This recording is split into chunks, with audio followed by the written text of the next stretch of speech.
Nisan de 2448.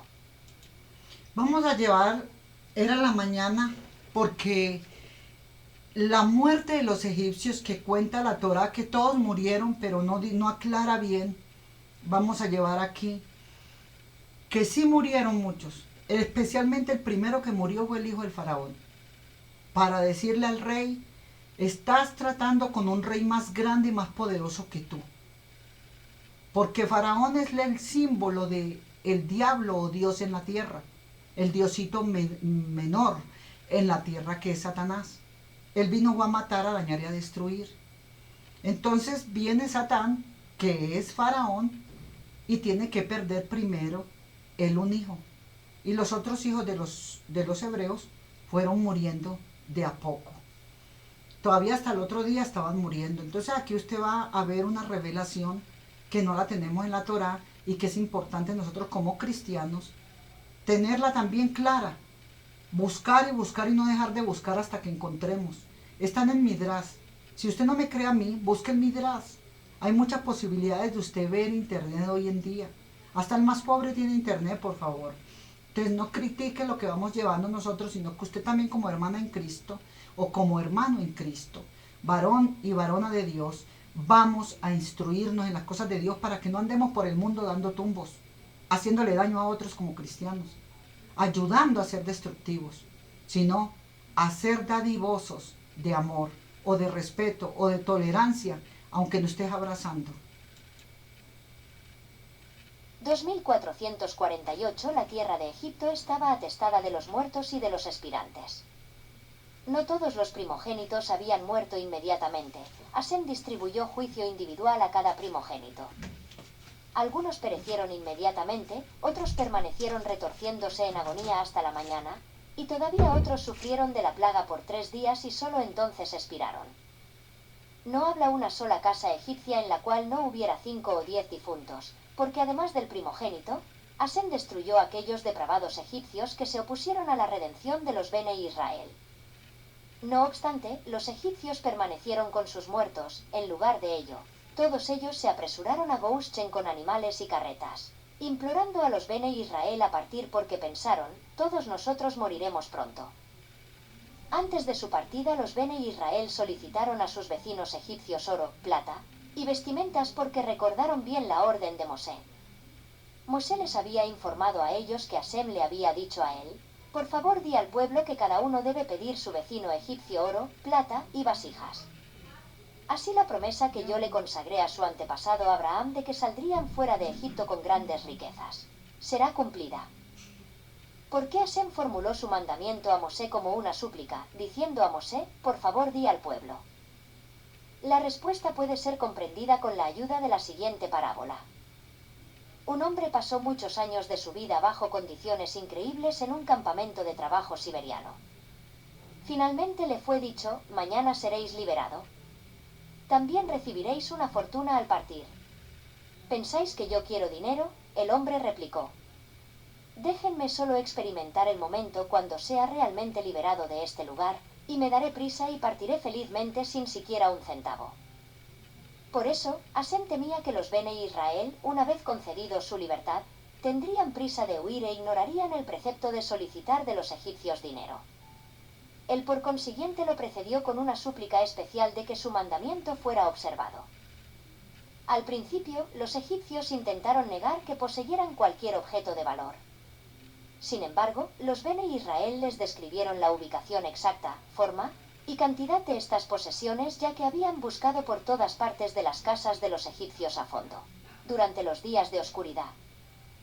Los egipcios, por lo tanto, no solo les entregaron a ellos las cosas que demandaron, sino que entregaron 2 de cada, diciendo, tomad el doble de cantidad y solo váyanse. Los Bene Israel vaciaron a Egipto de su riqueza.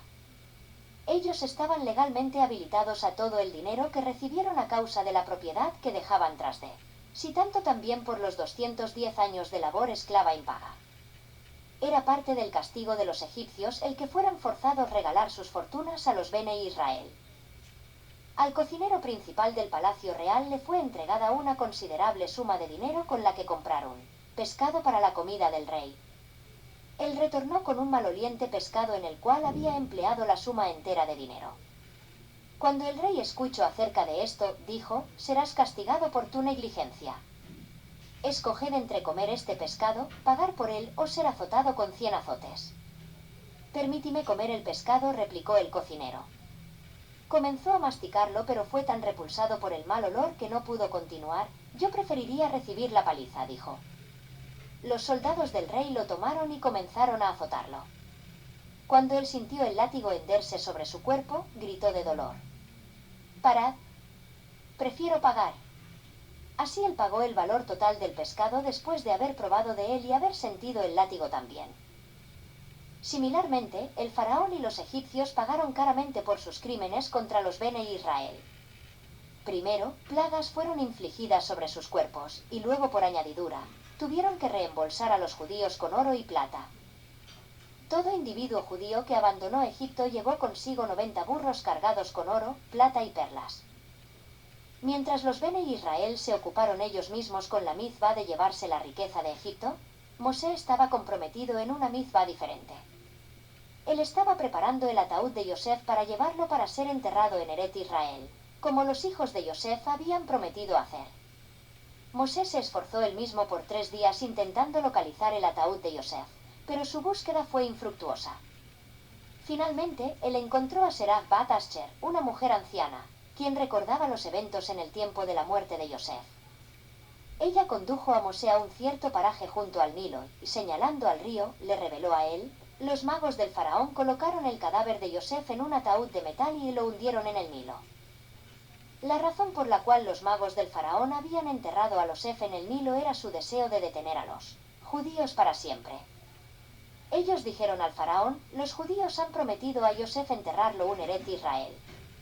Si su ataúd fuera ocultado y ellos no pudieran recuperarlo, no podrán nunca partir». Más aún, los astrólogos creían que las aguas del Nilo serían bendecidas por la presencia de los restos de Yosef. Mosé, parado junto a la orilla del Nilo, llamó: «Yosef, Yosef. Ha llegado el tiempo para que Hashem cumpla su juramento de redimir a los Bene Israel, y ha llegado el tiempo de cumplir nuestro juramento para con vos. Si tú te presentas, nosotros llevaremos tu ataúd, mas si no, estamos absueltos de nuestro juramento». Mosé lanzó una placa de metal dentro del río sobre la cual el nombre divino había sido grabado. Inmediatamente, el ataúd se puso a flote. Asterisco. Asterisco existen varias versiones. De acuerdo con una, Mosé cortó la copa de Yosef en 4 partes, grabando en cada parte una imagen diferente: un león, un buey, un águila y un ser humano. Primero arrojó la lámina con la imagen del buey en el Nilo, llamando: «Yosef, preséntate», pero el ataúd no apareció. Él fue igualmente desafortunado con las imágenes del león y del águila. Solo cuando lanzó la lámina con el ser humano sobre ella dentro del río y exclamó: «Yosef, la Shejina está esperándote a ti», el ataúd apareció flotando. Midrash Agadol. Vayehi. Otro Midrash añade que la imagen del buey permaneció en la mano de Mosé, y él la entregó a una mujer que más tarde la dio a manos de los fabricantes de la imagen de oro en el desierto. Cuando ellos lanzaron la lámina con el buey sobre ella dentro del fuego, un becerro emergió. Grunut. Midrash Sir Hachirim 1 y 11. Es seguro que estos midrashim no deben interpretados superficialmente, sino son de un profundo significado espiritual. La habilidad de Mosé para hacer ascender un ataúd de metal a la superficie del río no debería asombrarnos si nosotros consideramos que esta hazaña fue llevada a cabo incluso por una persona inferior a Mosé, por el profeta Elisá, generaciones más tarde. Los estudiantes del profeta Elisá fueron al río Lardén, Jordán, para cortar vigas, con el propósito de construir para ellos un nuevo Beit Midrash. La cabeza del hacha de uno de los estudiantes cayó dentro del río. «¡Ay, maestro!», él exclamó a Elisá, «es prestada». Elisá es Eliseo. Elisá le preguntó: «¿Dónde cayó?». El estudiante señaló el lugar. Elisá cortó una vara, la arrojó dentro del río Lardén, Jordán, y la pieza de hierro se puso a flote. El estudiante extendió su mano y la recuperó. Esta historia está relatada en el Tanaj para traer a nuestra comprensión la grandeza de los profetas. Elisá fue capaz de revertir las leyes de la física. A su decreto, madera se hundió dentro del agua, así como piedra y hierro flotaron a la superficie como madera. Mosé preparó el ataúd de Yosef para el viaje y también los restos de todos los otros hijos de Jacob, los que fueron transportados a Eretz Israel, cada uno por el Nasí de la tribu. Al ataúd de Yosef le fue conferido el honor especial de ser transportado a través del desierto lado a lado con el Aarón, arca, el cual contenía las Lujot. Cuando transeúntes inquirían, ¿qué arca es esta que acompaña el arca de la Sejiná?, ellos eran respondidos: durante toda su vida, el que descansa allí dentro cumplió todos los mandamientos inscritos sobre las Lujot del Aarón.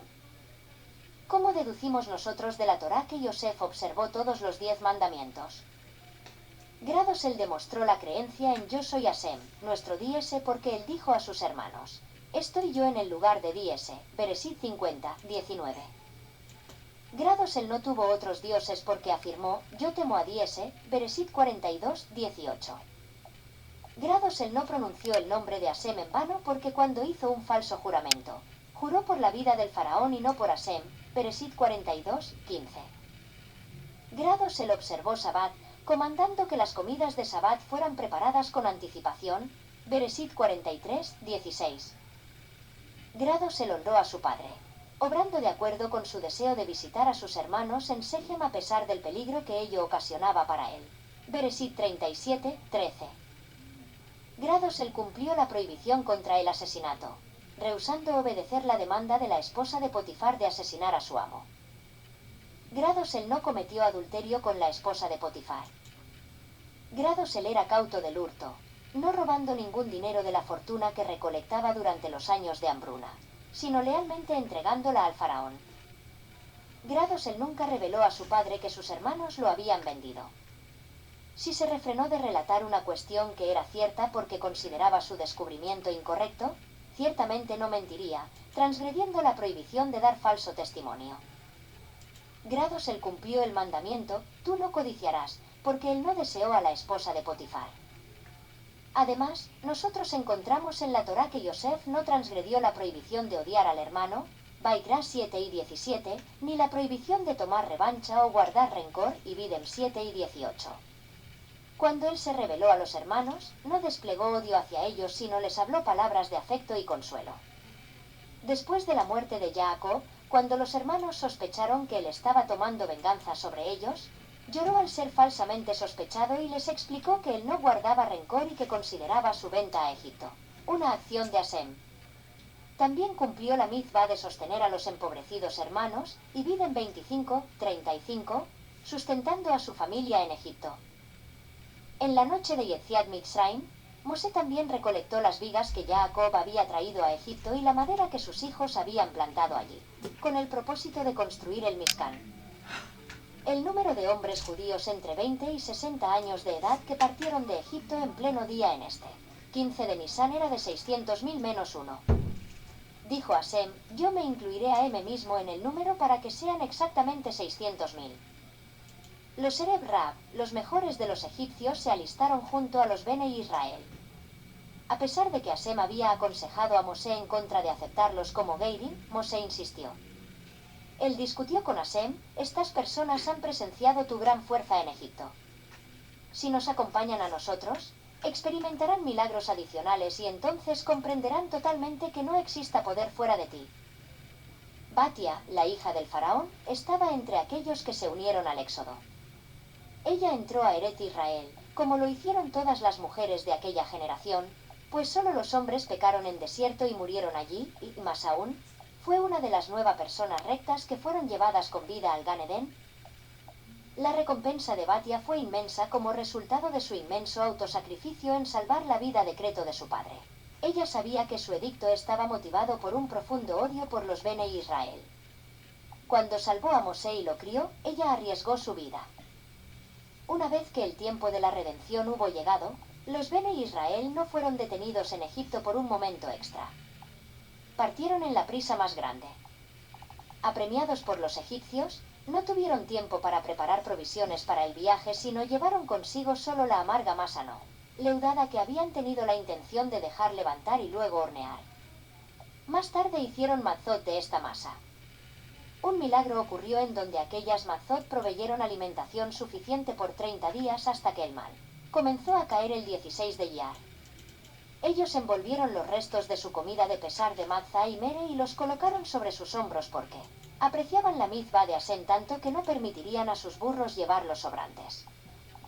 A pesar de que Bene Israel no sabían cómo ellos iban a sobrevivir en el desierto, todos ellos, hombres, mujeres y niños, siguieron a Mosé con la más grande emuná que Hashem proveerla para ellos. Hashem en su bondad causó que el éxodo ocurriera en Nisán, un mes en el cual el tiempo es benigno y placentero, y no en una estación lluviosa o fría. Los Bene Israel alcanzaron su primer destino, la ciudad de Ramsés, en el espacio de un muy corto tiempo. De allí fueron milagrosamente transportados a la ciudad de Sucot como si en alas de águila. Luego ellos continuaron viajando hasta Itab, la cual linda el desierto. Copyright, todos los derechos reservados. If you enjoyed this article, we encourage you to distribute it. Evidencia está tejida por una red de elementos que, entrelazados, producen grandes historias, amor y odio, ambición y envidia, poder y pasión, repletas de increíbles giros del destino. Entre los héroes de los 5 libros de la Torá está José en hebreo, quien lleva el título de Tzadik, el justo. Es común pensar que habría ganado este honorable puesto porque resistió los avances de una mujer hermosa y muy poderosa. Pero no deberíamos esperar lo mismo de, por ejemplo, su padre, el patriarca Jacob, o de Moisés, nuestro maestro. Es cierto que tenía más encantos personales que los patriarcas que le precedieron y los profetas que le siguieron. ¿Pero sería más piadoso que los demás? Entonces, conozcamos su historia. La venta de José. José era el hijo predilecto de Jacob y se puede comprender fácilmente el motivo de esta predilección. A Jacob le encantó porque le recordaba a su amada esposa, la hermosa Raquel, que había muerto al dar a luz a su segundo hijo, Benjamín. Es muy posible que el hijo y la madre se parecieran físicamente, ya que la Torá los destaca como poseedores de belleza física. El Midrash añade que José, más que los otros hijos de Jacob, se parecía a su padre. Ambos tuvieron sueños que se hicieron realidad, ambos eran odiados por sus hermanos y ambos vivieron y murieron en el exilio. A los ojos de su padre, José era el puente entre los 3 patriarcas, Abraham, Isaac y él mismo, y representaba a las generaciones futuras del pueblo judío. No es sorprendente, por lo tanto, que los otros hijos de Jacob estuvieran resentidos con su hermano, ya que sabían que él era el hijo favorito de su padre. Y cuando le presenta a Joseph una fina túnica de lana multicolor, provoca una envidia aún mayor entre los hermanos. Se esperaba que José al menos intentara apaciguar su ira, pero he aquí logra hacer exactamente lo contrario. Tiene un sueño que seguramente irritaría a sus hermanos y se apresura a contárselo. Él dice: te ruego que escuches el sueño que tuve. Estábamos todos recogiendo trigo en el campo, cuando de repente mi gavilla se levanta y permanece así, mientras las tuyas la rodean y se inclinan ante mi montón de trigo. Los hermanos, comprensiblemente molestos y preocupados, responden: ¿qué? ¿Pretendes reinar sobre nosotros? José menosprecia sus miedos y sentimientos, pues, luego de tener un nuevo sueño, relata: vi el sol, la luna y 11 estrellas postradas ante mí. Esta vez su propio padre se lo reprocha. Pero él mismo, Jacob, era un soñador. Y él realmente creía en los sueños. Y así, nos dice el Midrash, el padre tomó papel y lápiz para escribir las palabras exactas que su hijo había dicho. En este punto de la narración, vale la pena preguntarse cómo es posible que José, que se convertiría en un genio estratega, un hombre más perspicaz que un profeta, no se diera cuenta de que estaba sembrando discordia. Después de escuchar el informe de Joseph, sus hermanos reaccionaron sin piedad contra él por temor a que planeara esclavizarlos a ellos, así como a sus familias, incluido su padre. Un día, los hermanos estaban en el campo pastoreando sus rebaños. He aquí, Jacob envía a José al encuentro de los demás. José encuentra a sus 10 medios hermanos, ya que solo Benjamín, el hermano de su padre y su madre, no estaba allí y los demás deciden asegurarse de que sus sueños nunca puedan materializarse. Y se pusieron de acuerdo entre ellos: matémoslo, luego echémoslo a un hoyo, entonces, sí, veremos qué será de sus sueños. El plan no llega a buen término porque uno de ellos, Reuben, el primogénito de Jacob y Lea, intercede en favor de su hermano. Con la intención de devolver a Joseph a su padre, Reuben convence a los demás de que no se manchen las manos con su propia sangre. Y les dice, échenlo en ese hoyo, pero no le hagan ningún daño. Los hermanos siguen su consejo, despojan a Joseph de su capa colorida y lo obligan a ir al fondo del pozo. Rubén se va con la intención de regresar más tarde y rescatar a José. Sin embargo, durante su ausencia, Yehuda, otro de los hermanos, sugiere vender a José a los mercaderes ismaelitas que pasaban por allí. Y él dice, ¿qué ganaremos matando a nuestro hermano y encubriendo su sangre? Y el resto siguió su consejo. Lo sacaron del fondo del pozo y lo vendieron a los descendientes de Ismael, quienes luego lo vendieron a los madianitas.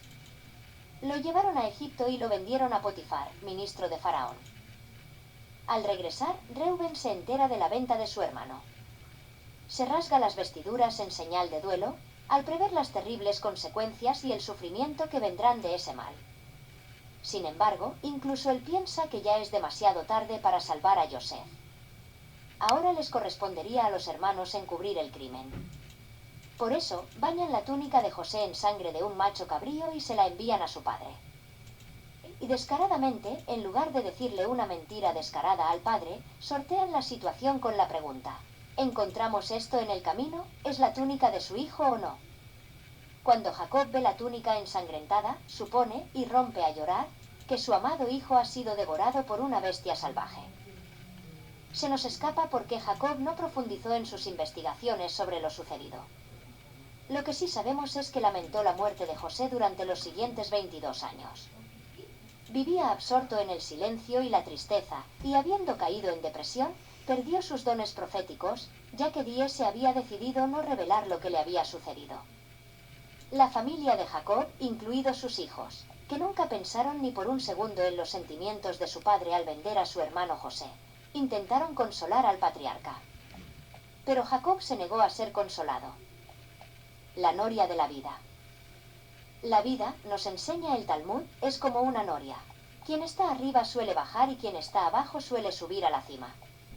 Porque la vida de Joseph es comparable a una noria que gira sin cesar, una carrera de desastres y victorias, pero todas fortuitas. Todo lo que le sucedió fue de grandes proporciones. Su vida fue un presagio del futuro de su pueblo, el pueblo judío. Cuando sufrió la derrota, llegó al fondo del abismo, pero en su gloria era más alto que las estrellas. Podemos llamarlo cualquier cosa menos mediocre. La historia de su vida se puede describir de muchas maneras, menos que banales. José fue vendido como esclavo y se convirtió en sirviente en la casa de Potifar, pero Dios lo bendijo con éxito en todos sus esfuerzos. Al darse cuenta de que José le traía suerte, el patrón lo nombró responsable de sus intereses y propiedades. Pero el talento no fue la única cualidad de José, era un hombre guapo, muy seductor, casi irresistible. Y eso podría ser peligroso, especialmente en una sociedad inmoral como el antiguo Egipto. La esposa de Potifar, que se había enamorado de su fascinación, utilizó todos los artificios para atraerlo, lo quería para ella, como amante, a cualquier precio. A pesar de la tentación, casi insuperable, era hermosa y poderosa. Él, joven y solo, José rechaza sus insinuaciones. La bella e infiel mujer, sin embargo, no abandona fácilmente a José. Un día, cuando ambos estaban solos en la casa, le arranca la ropa al niño dejándolo desnudo. A punto de sucumbir a los deseos de su joven cuerpo, se le aparece una visión, la imagen de su padre, y eso le lleva a huir de aquella casa. La mujer no se suelta la ropa, llena de despecho y frustración por haber sido rechazada. Lo acusa de haber intentado violarla. Al enterarse de la acusación, el marido ordena que arresten a José en la misma prisión donde estaban confinados los prisioneros reales. Sin embargo, Potifar obviamente no creía en el complot tramado por su esposa, porque, de ser así, lo habría ejecutado y no simplemente encarcelado. En una imagen del Midrash, Potifar acompaña personalmente a José al cautiverio, cuando expresa su disgusto por tener que encarcelarlo. Sabía lo que realmente había sucedido, era consciente de la extrema fascinación que el joven hebreo sentía por las mujeres. El Midrash también nos dice que era imposible conocerlo y no enamorarse de él, en secreto, apasionadamente. En prisión, Joseph vuelve a sentirse al fondo del abismo. Pero como informa la Torá, Dios se lo había bendecido, dotándolo de un gran carisma. y esta cualidad le granjeó el cariño de sus compañeros de celda y del guardia de la prisión, que dejó a todos los demás reclusos bajo su custodia. Vemos que incluso en prisión, Joseph se destacó, siempre siendo elevado al primer lugar. Y cuando habla de su éxito, el Midrash se refiere a él como un hombre que superó todos los obstáculos. Nada ni nadie pudo detenerlo. Cuanto mayor es la caída, más alto es el vuelo al que posteriormente se asciende. 12 años pasó este brillante joven en prisión, 12 largos años, años difíciles y frustrantes. Y un día, inesperadamente, la noria, su rueda de la fortuna, volvió a girar. Soñadores y sueños. Una vez, mientras cumplían con sus deberes, el jefe sumiller y el pastelero real de Egipto disgustaron al faraón, su soberano. Y por este delito fueron condenados a prisión, el mismo lugar donde estaba recluido Joseph. Una mañana notó que los dos hombres estaban muy desanimados. Al preguntarles qué pasaba, le dijeron que ambos habían tenido un sueño extraño y que nadie había podido interpretar los presagios que traían, envueltos en un velo de misterio. Joseph les dijo, ¿no pertenecen las interpretaciones al Todopoderoso? Cuéntame los sueños, te lo ruego. El sommelier real le cuenta entonces el sueño y José rápidamente lo interpreta. Dentro de 3 días, el faraón lo devolverá a su puesto. Creyendo que aquel hombre era el instrumento de su propia libertad, le pidió que intercediera por él. Si pudieras pensar en mí e interceder por mí ante el faraón, cuando las bendiciones caigan sobre ti, tal vez eso me libere de este aislamiento. A continuación, le toca al jefe pastelero contar el sueño que tuvo. Pero su interpretación es siniestra. José le anuncia que dentro de 3 días, el faraón ordenará que lo cuelguen de un madero. Y, de hecho, eso es exactamente lo que ocurre 3 días después. Ambos son liberados, uno de ellos retoma su posición, mientras que el otro es ejecutado. Pero el sumiller, una vez descansado en su antiguo puesto, desatiende por completo la súplica de José, ni siquiera se lo menciona al faraón y, poco después, toda la historia se pierde en las brumas del pasado. Ya han pasado 10 años desde su arresto cuando José interpreta los 2 sueños. Y permaneció en prisión otros 2 años. Hasta que, un día, un poderoso noble tiene un sueño inquietante cuyo significado ninguno de los magos puede desentrañar. Había tenido 2 sueños, pero ambos traían el mismo presagio. Solo que esta vez, la persona que había tenido los sueños no era el compañero de celda de Joseph. No era otro que el propio faraón. Virrey de Egipto. El faraón había soñado que estaba cerca del Nilo cuando 7 vacas, robustas y bien alimentadas, emergieron del río. Poco después, otras 7 vacas, demacradas y enfermizas, también emergen del agua y se comen a las primeras. El monarca se despertó asustado, pero, al volver a dormirse, tuvo otro sueño. Esta vez vio 7 robustas espigas de trigo que brotaban de un solo tallo. De repente, 7 orejas delgadas crecen detrás de ellos y se los tragan. Las 2 visiones perturban profundamente al faraón, que convoca a todos los magos y sabios de Egipto para descifrar qué presagio traerían. Al ver a los magos fracasar en su intento, uno tras otro, el jefe sumiller le habla al faraón de aquel joven hebreo, gran intérprete de sueños, a quien había conocido en la cárcel. Entonces, después de 12 años de prisión, en Rosh Hashaná, Joseph finalmente es liberado.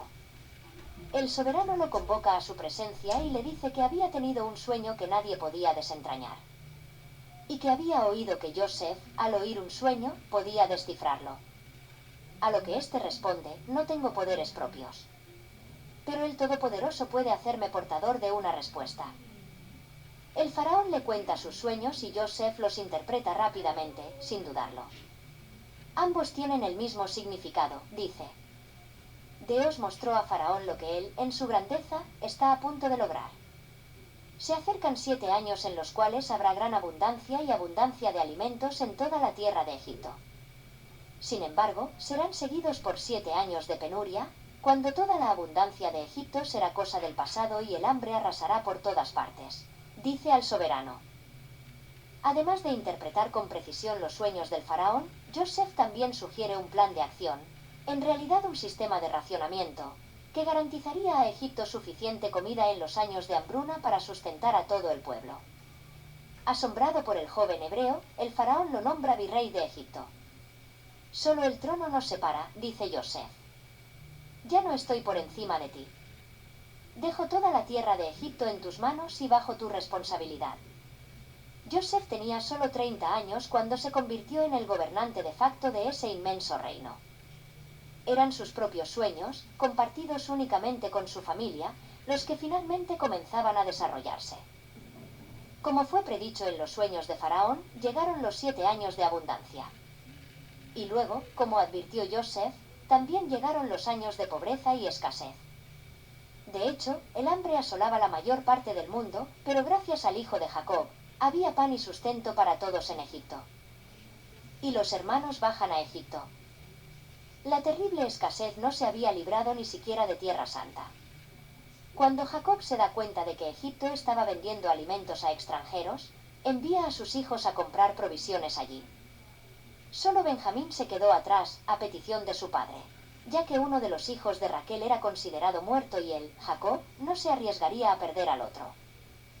En Egipto, José, personalmente, dividió el racionamiento de alimentos entre el pueblo. Cuando llegan los 10 hermanos, no lo reconocen, pero él nunca los olvidaría y los reconoce inmediatamente. Yosef ve su sueño tomar forma y cuerpo, allí, ante sus ojos, cuando sus hermanos se postran a sus pies, a los pies del virrey de Egipto. Es entonces cuando José decide poner a prueba a sus hermanos. Los acusa de ser espías, acusación que ellos niegan con vehemencia. Somos 12 hermanos, se lamentan. Uno de ellos se quedó al lado de nuestro padre y el otro está muerto. Pero Yosef, fingiendo no creer en sus palabras, los envía a prisión. 3 días después, liberó a 9 de ellos para que pudieran llevar las provisiones a su padre y a su familia. Pero uno de los hermanos, Simón, el que lo empujó al pozo, sigue atrapado. Y les dice a los demás que si realmente dijeran la verdad, regresarían a su presencia trayendo a su hermano menor. Entonces sí, liberaría a su hermano secuestrado.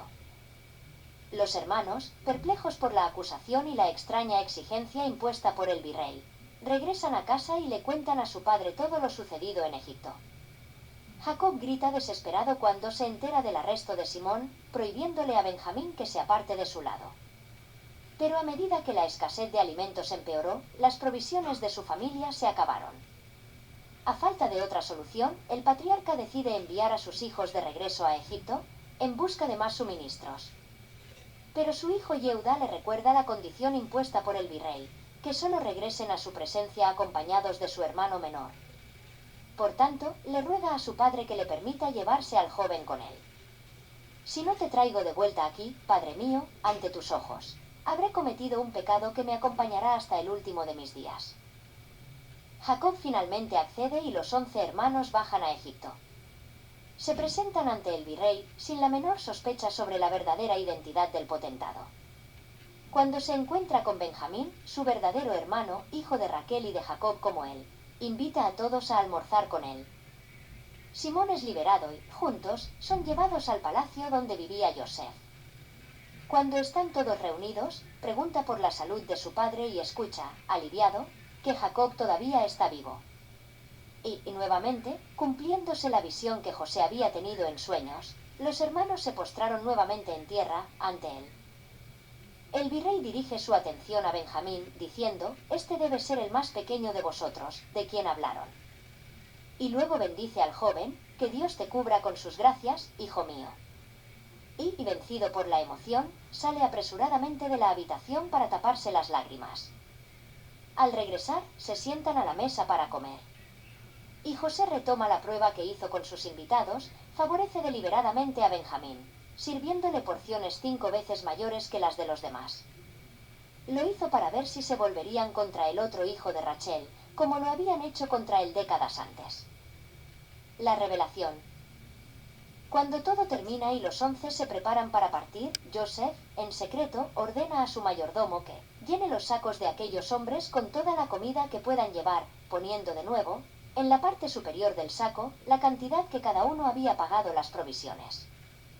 Y además, en la bolsa del más pequeño, pon mi copa de oraciones, la copa de plata pura, encima de todo. Cuando los hermanos apenas habían salido de la capital de Egipto, José ordenó al mayordomo que los alcanzara y los arrestara, bajo el cargo de haber robado el cáliz de plata del virrey. El empleado así lo hace. Cuando se les acusa de robo, lo niegan con vehemencia, exclamando: «Si alguno de nosotros está en posesión del cáliz, debe ser asesinado. Y a los demás, tomarnos como esclavos». El mayordomo, siguiendo al pie de la letra las instrucciones de José, responde: «Mi esclavo será exclusivamente el que esté en posesión del objeto valioso. Los demás quedarán libres de irse». E inspecciona cada una de las bolsas y, obviamente, encuentra el cáliz donde lo había colocado, entre las pertenencias de Benjamín. Los hermanos, mudos de asombro y desesperados, se rasgan las vestiduras en señal de duelo. Y todos son llevados de regreso al palacio. Cuando son llevados ante el virrey, se arrojan al suelo en señal de súplica. Yehuda, sin sospechar que se dirige a su medio hermano José, hace una referencia explícita a la venta del que tenía delante. Le implora: «¿Cómo podemos probar nuestra inocencia? Diese ha encubierto nuestro antiguo crimen. Haznos esclavos para que podamos servirte, a nosotros y a aquel en cuya posesión se encontró la copa». Pero el virrey se niega, decidido. Y les dice: «Aquel en quien se encontró la copa será mi esclavo. Los demás, id en paz al encuentro de vuestro padre». Yehuda suplica en nombre de su hermano, ofreciendo su propia vida y libertad a cambio: «Permíteme permanecer como esclavo en su lugar. Deja que nuestro joven hermano se vaya con el resto». Pero, como el virrey se mantiene firme en su negativa, el hombre reúne una fuerza extraordinaria para enfrentarse al poderoso gobernante durante su propio reinado. El Midrash dice que, en su ira, Yehuda habría podido aplastar lingotes de hierro con sus dientes. Y le grita amenazadoramente al virrey: «Si desenvaino mi espada, destruiré tu reino de un extremo al otro». A lo que José responde: «Entonces desenvaina tu espada y te la enrollaré alrededor del cuello». Hasta que, finalmente, Yehuda ordena a sus hermanos prender fuego a esas tierras, dejando a Egipto devastado. Comprende las razones del sufrimiento por el que había pasado. Yehuda, el mismo que lo había vendido, se ofrecía como esclavo, para que Benjamín pudiera regresar a los brazos de su padre. Sus 10 hermanos, que casi lo habían asesinado, estaban dispuestos a enfrentarse a un reino poderoso para salvar al otro hijo de Raquel. En ese momento, Joseph comprendió que todas sus pruebas y tribulaciones, los sueños, la venta, las falsas acusaciones que se le atribuían, el encarcelamiento injusto, todo había sido decretado por Dios, todo había sido parte de un gran proyecto divino, por lo que podría salvar no solo a su familia, sino también a Egipto y a gran parte de la humanidad. Y de una manera que quizás constituye el pasaje más conmovedor de la Torá, Joseph se revela a sus hermanos. Pidió a sus asistentes que salieran de la habitación para poder estar a solas con su familia. Y rompe a llorar. Y nosotros, cada vez que leemos este pasaje, no podemos evitar llorar con él. La Torá nos dice que sus sollozos eran tan fuertes que incluso fuera del palacio se podían escuchar. «Soy Joseph», exclama delante de sus hermanos: «¿Estás vivo, mi querido padre?». Los hermanos, asombrados, no pudieron emitir ningún sonido de respuesta. José les pide que se acerquen y les dice: «Soy José, vuestro hermano, a quien vendisteis en Egipto. Pero os pido que no tengáis miedo ni remordimiento por haberlo hecho. Escuchad. Dios, que todo lo puede, me ha quitado de ti para poder perdonar muchas vidas. No fuiste tú quien me hizo llegar aquí, sino Dios. Fue Él, en su gloria, quien me hizo visir del faraón, para dirigir todo su reinado y dictar sobre toda la tierra de Egipto». Y entonces, Joseph se arroja en los brazos de Benjamín y, juntos, lloran emocionados. Y besa a sus medio hermanos, igualmente, llora sobre sus hombros. Cuando Faraón descubre que los hermanos de José estaban en Egipto, los invita, junto con su padre y otros miembros de la familia, a vivir allí. Les ofreció alojamiento donde lo mejor que el país tenía para ofrecer. Los hermanos regresan a su tierra natal y le dicen a su padre que José estaba vivo y no era otro que el poderoso virrey de Egipto. La noticia fue tan extraordinaria que, al principio, el patriarca no les dio crédito. Pero cuando vio los carruajes y carros que su hijo había enviado para transportarlos a Egipto, su espíritu renació. Y, al superar la depresión que se había convertido en su fiel compañera, después de 22 años de silencio, Dios aparece ante sus ojos para decirle que no tema partir hacia Egipto, porque es en esa tierra donde haré de ti una gran nación. El encuentro entre padre e hijo fue una emoción devastadora. A pesar de ser la persona más importante de Egipto, José personalmente enjaeza los caballos de su carruaje para encontrarse con su padre. Cuando lo vio, después de tantos años, se arrojó en sus brazos y dejó que toda su emoción se esfumara en lágrimas. Y Jacob le dice a su amado hijo: ahora puedo irme en paz, porque he visto tu rostro con vida y vigor. Y así, el patriarca Jacob y su familia plantaron sus raíces en Egipto, en la tierra de Gosén. Muchas décadas después, cuando él y todos sus hijos abandonaron este mundo, los egipcios dejaron en el olvido el hecho de que un virrey, hijo del pueblo hebreo, los había salvado de la miseria y de la muerte por hambre. Comenzaron a perseguir al pueblo de Yosef hasta que Diese recordó su promesa a los patriarcas y envió a Moisés a liberar a los hijos de Israel. Esta, sin embargo, es otra historia, la historia de Pesaj, que en las próximas noches del Seder contaremos una y otra vez a nuestros hijos y a los hijos de nuestros hijos, como lo hemos estado haciendo durante generaciones. Un hombre justo entre los hombres. Acabamos de dar un relato muy resumido de la vida de Yosef. Hay mucho más que decir y son innumerables las preguntas y digresiones que, en su riqueza y profundidad, requiere su hermosa historia. Baste decir que ocupa 4 partes de la Torá y un número incontable de páginas en las obras de nuestros sabios. Al inicio del texto planteamos una pregunta esencial en su biografía. Ha llegado el momento de intentar responderla: ¿por qué se destaca a José en la Torá como un tzadik, un hombre verdaderamente justo? Yosef es considerado más justo que aquellos que lo precedieron o siguieron, no solo porque resistió los encantos y avances de una mujer hermosa. La razón de esto radica en su vida adulta, una época en la que actuó de manera inmaculada ante los ojos de Diese y ante los ojos de los hombres. Atribuyó todos sus talentos y éxitos a Dios, permaneciendo devoto y temeroso del Señor de todo lo que hay en la tierra. Murmuró sus oraciones en silencio mientras trabajaba, sin permitir nunca que el éxito y la gloria se le subieran a la cabeza o se apoderaran de su corazón. Un hombre atractivo, rico y poderoso podría tener cualquier mujer que quisiera en Egipto. Al pasar, las princesas egipcias arrojaron sus joyas a sus pies, intentando llamar su atención. Pero él los ignoró a todos. Permaneció casto hasta casarse con una hija de su pueblo, gracias a la divina providencia. Después de ser vendido por sus hermanos, Yosef tendría todos los motivos para olvidarlos y, con ello, pasar página de su identidad judía. Sin embargo, siempre se esforzó en revelarse como hijo del pueblo hebreo, ya sea en la casa de Potifar, en la prisión o durante toda su vida como gobernador de Egipto. Cuando el faraón lo elevó al cargo de virrey, le dio un nuevo nombre, Zaphnath Paneach, el descifrador de códigos, pero renunció a todos sus títulos para tomar el nombre judío que había recibido de sus padres, Yosef, hijo de Jacob, y Raquel. José podría haberse preguntado por qué su padre nunca fue a buscarlo, pero, por otro lado, hasta el día de hoy nuestros estudiosos luchan con una pregunta incómoda: ¿por qué José, incluso después de convertirse en virrey de Egipto, esperó tantos años para buscar contacto con su padre? Se sabe, sin embargo, que nunca por un momento olvidó ni dejó de amar a Jacob. A menudo pensaba en su padre y esta habría sido la fuente de la que sacó la fuerza con la que superó todas las tentaciones que enfrentó en Egipto. A lo largo de su vida, la lealtad hacia su padre permaneció intacta. Cuando pidió a sus hermanos que lo trajeran a Egipto, dijo: les pido, por favor, que detallen todos los honores que me han dado.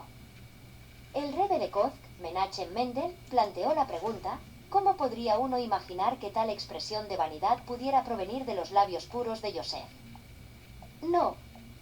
Este pasaje debe interpretarse de una manera completamente diferente. Yosef dijo a sus hermanos: le pido, por favor, dígale a mi padre que soy capaz de recibir tantos honores sin que afecten mi carácter. El patriarca no tenía nada que temer. El poderoso y rico gobernador de Egipto seguía siendo el hijo amado y justo que había criado y conocido.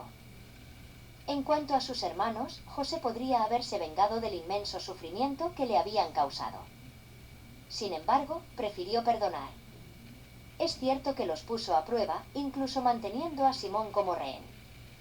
Pero, como revela el Midrash, cuando los hermanos no estaban presentes, José lo liberó de la celda, alimentándolo con lo mejor que estaba disponible y obsequiándolo con todos los beneficios, como sabe hacer un anfitrión amable y poderoso.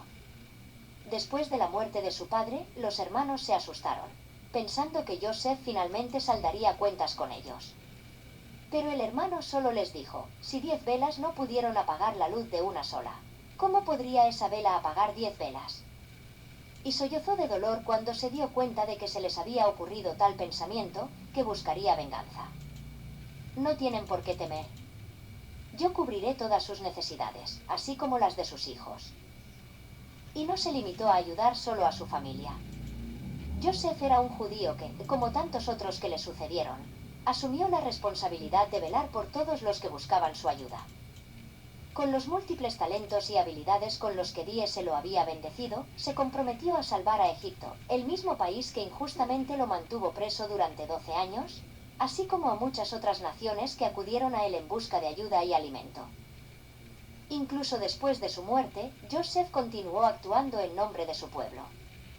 A diferencia de su padre, que fue enterrado en Hebrón, a él lo colocaron en un ataúd y permaneció en Egipto hasta que los judíos fueron liberados de las cadenas de la esclavitud. Su alma deseaba proximidad a ellos para interceder mejor ante el Todopoderoso a favor de su pueblo. Según la Kabbalah, fue gracias al mérito de Joseph y no de Moisés, que el mar de juncos se dividió para que los judíos pudieran finalmente escapar del yugo egipcio en su viaje hacia el monte Sinaí. La Torá usa una sola palabra para describir a José, hermoso. Pero, ¿merecerá también el galardón de Tzadik? No hay duda que sí. Fue un hombre extraordinario y la historia de su vida hace justicia a su grandeza de espíritu. Una historia de sueños y soñadores es, posiblemente, la más conmovedora de toda la Torá. Los pensamientos y emociones que desencadena tocan profundamente el alma humana.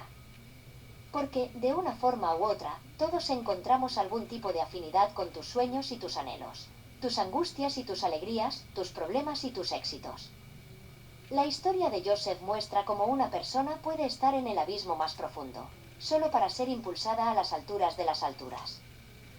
Es la historia de la vida. En los últimos días Dios ha hablado a la humanidad por medio de su Hijo, a quien designó heredero de todo y por medio de quien creó el universo, comparar con 1 y 16, 1 Sioar 8, 6. El rol de Jesús como co-creador con Dios es una doctrina familiar. Pero en el versículo 3 hay algo un poco extraño, el Jesús es el resplandor de la gloria de Dios. Lo extraño de la frase no es su significado. Entendemos la metáfora. Jesús resplandece la gloria de Dios, Él es un reflejo brillante de cómo es Dios. Lo extraño es de dónde viene la idea, y cuán sorprendente habría sido para los cristianos judíos para quienes estaba destinado el libro de Hebreos. La palabra resplandor, apaugasma, aparece solo aquí en el Nuevo Testamento. Para entender lo que quiso decir el escritor de Hebreos, tenemos que mirar su fuente. El escritor está citando la Septuaginta, la traducción griega del Antiguo Testamento. Pero la Septuaginta incluía libros que muchos judíos y cristianos hoy en día no consideran parte del canon bíblico, pero que algunos en la antigüedad consideraban sagrados. La frase en Hebreos 1:2 proviene de uno de estos libros, Sabiduría de Salomón. ¿Cómo podemos estar seguros? Porque la palabra apaugasma se encuentra solo una vez en la Septuaginta. Sabiduría de Salomón 7 y 26. Claro, la escasez de la palabra es curiosa, pero ¿dónde está la sorpresa? No solo es la palabra extremadamente poco común, sino que la fuente de la cita de Hebreos 1:2 tiene a una mujer como el reflejo personificado de Dios. Bienvenido a la dimensión desconocida bíblica. Porque la sabiduría es más móvil que todo movimiento, por su pureza penetra todas las cosas. Porque ella es un soplo del poder de Dios y una emanación pura de la gloria del Todopoderoso. Por lo tanto, nada contaminado puede entrar en ella. Porque ella es un reflejo, apaugasma, de la luz eterna, un espejo inmaculado de la obra de Dios y una imagen de su bondad. Sabiduría de Salomón 7, 24-26 NVI. El escritor judío de Sabiduría de Salomón tomó la idea de la sabiduría personificada como una mujer del Libro de Proverbios 1. Si bien el término suele referirse a una vida práctica y perspicaz según la ley de Dios, el escritor de Proverbios a veces describe a la sabiduría como una mujer. Su voz, compárese con Proverbios 1. 20-33, 3, 13-16, 4, 6, 7, 4, 9, 1, 6.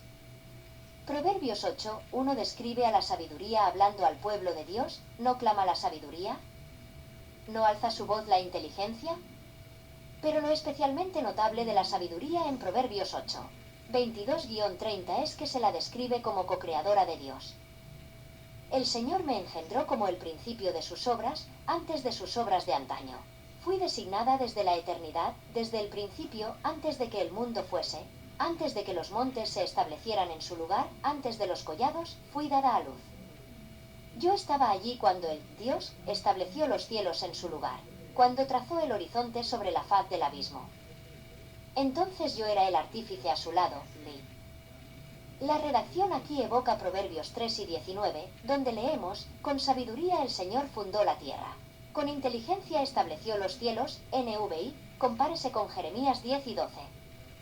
La sabiduría, personificada en una mujer, se presenta como el agente creador de Dios en el Antiguo Testamento. ¿Cómo se condice esto con la enseñanza del Nuevo Testamento sobre Jesús? Necesitamos un poco más de contexto para responder a esta pregunta. Unos 250 años antes de Jesús, los teólogos judíos equiparaban la Torá con la sabiduría, principalmente porque Torá también era una palabra gramaticalmente femenina en hebreo y la Torá hacía sabio. Esto significaba que, para muchos judíos, la Torá, sabiduría, era divina. Eclesiástico 24, 1, 3, 22. La sabiduría se alaba a sí misma y proclama su gloria en medio de su pueblo. En la asamblea del Altísimo abre su boca, y en presencia de sus ejércitos proclama su gloria. Salí de la boca del Altísimo y cubrí la tierra como una niebla. Todo esto es el libro de la alianza del Dios Altísimo, la ley que Moisés nos ordenó. NV. Sabiduría de Salomón 9, 1, 4, 10, 18. Dios de mis antepasados y Señor de la misericordia, dame la sabiduría que se sienta junto a tu trono. Envíala desde los santos cielos, y desde el trono de tu gloria envíala, para que aprenda lo que te agrada. Y los hombres fueron enseñados en lo que te agrada, y fueron salvados por la sabiduría. NRSV. Para estos escritores, la palabra pronunciada por Dios en la creación, Génesis 1, 3, era sabiduría, la palabra de la Torá. Proverbios 8 y 22 presenta esta sabiduría hablada como una entidad divina viviente, cuya instrucción sería posteriormente escrita por Moisés. La sabiduría, Torá, fue el agente de la creación de Dios e incluso la salvadora de la teología judía. The New Testament and Controversy in the Early Church. The New Testament writers had another view. Paul's description of Jesus as the wisdom of God, 1 Sioar 1 y 24, 30, and God's agent of creation was a theological joule to Jewish ears. It places Paul's struggle to articulate the gospel apart from the law, Torah. Chatea con un experto. Comentario. La descripción de Pablo de Jesús como la sabiduría de Dios, 1 Corintios 1 y 24, 30, y agente de la creación de Dios fue un golpe teológico para los oídos judíos. Pone la lucha de Pablo por articular el Evangelio aparte de la ley, Torá, bajo una luz completamente nueva. Rom 3 y 21. Definir la sabiduría como Jesús fue otra forma de Pablo de decir que Jesús era en efecto la palabra de la creación, el agente a la derecha de Dios, como también lo había hecho Juan 1, 1, 4. Y eso también significaba que Jesús era la sabiduría, Torá, el medio de salvación. De hecho, Jesús afirma que Él es el cumplimiento de la Torá, Mac 5, 17, 20. Fue Jesús quien irradió el carácter de Dios a la humanidad como portador de la salvación. Junto con Pablo y Juan, el autor de Hebreos articuló esta sorprendente visión llamando a Jesús, el resplandor de la gloria de Dios. Proverbios 8 y la identificación de Jesús con la sabiduría fueron un tema controvertido para la Iglesia primitiva. En los debates del Concilio de Nicea, quienes creían que Jesús era la primera creación de Dios buscaron afirmación en Proverbios 8 y 22, donde el Señor trajo a la luz la sabiduría.